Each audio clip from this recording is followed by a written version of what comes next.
एबे +2 परीक्षार्थी बड़ खबर आसिला। जुक्त 2 परीक्षा पाई बदलिला प्रश्नपत्र ढांचा।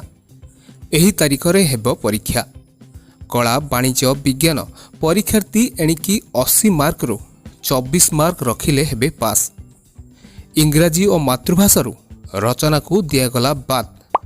ता छड़ा 2025 रे +2 परीक्षार्थी जानी रखंतु एही गुरुत्वपूर्ण अपडेट जहाँकि निहाती काम रे आसिबो।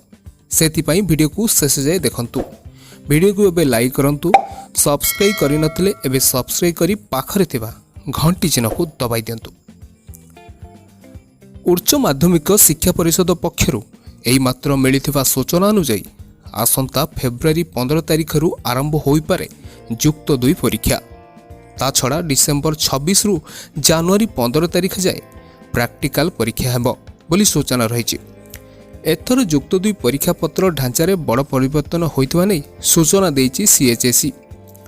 तेणु परीक्षा पत्र पैटर्न को बदला जाइछि। सूचना अनुसार एणिकी वार्षिक परीक्षा रे आउ 100 नुहे बरं परीक्षार्थी को 80 मार्क रो थियोरी परीक्षा देबाकू हेबो। तहिरु मात्र 24 मार्क रखिले जणे परीक्षार्थी पास होई परिबो। 24 मार्क रु कम मार्क रखिथिले फेल बोली गणा जिवो।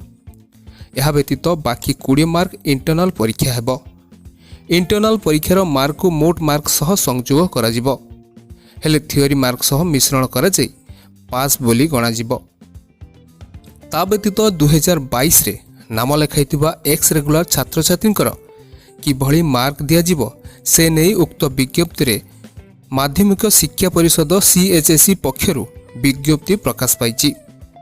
यह छड़ा उच्च माध्यमिक शिक्षा परिषद पक्षरु सीबीएसई ढांचा को आपणाइबा सह बाध्यतामूलक भावे इंग्राजी और मातृभाषा रे आसुवा रचना लेखनी को संपूर्ण भावे हटाई दिया जाइछि।